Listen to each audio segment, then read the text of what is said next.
हर इंसान ये चाहता है कि उसकी मोहब्बत के बदले उसे जवाब में मोहब्बत मिले। कोई मदद करो, दरवाजा नहीं खुल रहा।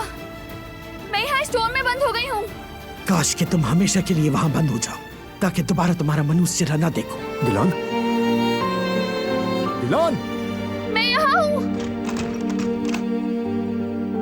दिलान, तुम्हें खतरे में जाता हुआ मैं नहीं देख सकती, कोशिश भी मत करना।